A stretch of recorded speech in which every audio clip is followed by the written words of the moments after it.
swagger like us, swagger like us.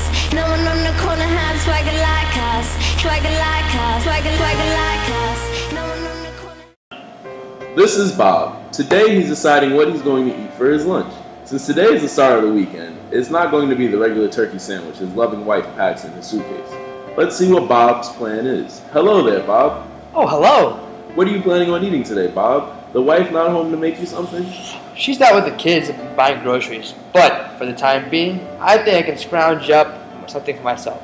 I think a sandwich shouldn't be that hard to make, right? Oh, Bob. Ex-communist talk. But let's not point fingers right now. Anyway, I'm inclined to ask, do you think you have an appetite for something, or are you hungry? I guess both? Isn't the same thing? I mean, to have an appetite is to be hungry. So the fact of the matter is, they're the same. Bob, I'll have to ask you to stop this commie trader talk immediately. Who knows, we might even get canceled. Don't want to do that to your beautiful family now, do you? No, Bob, hunger and appetite are two different things. When you're hungry, you feel a bit of discomfort because your body needs nutrients. We learned about those before, remember?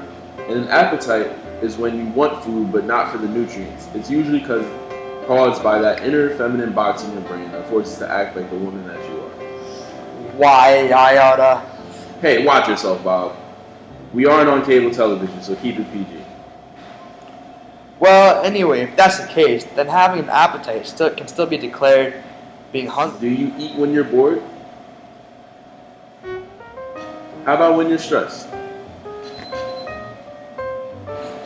When you're just sitting around?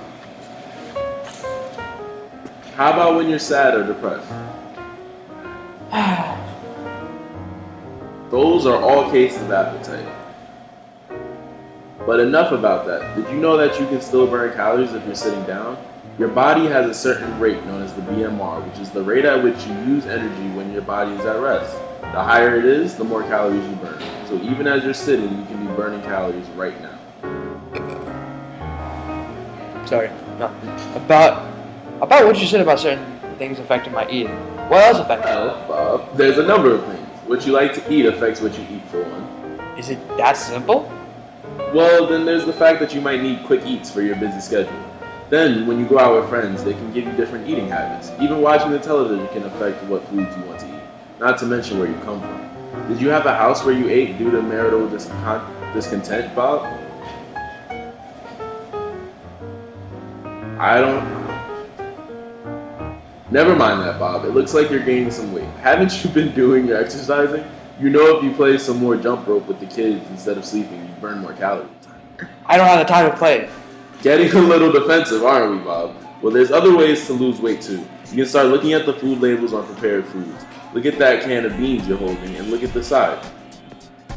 Those are the food labels that the wonderful United States Food and Drug Administration requires manufacturers to have. It contains all sorts of information, like how many calories are in the food, the nutrient content, and the ingredients. See here where it says free?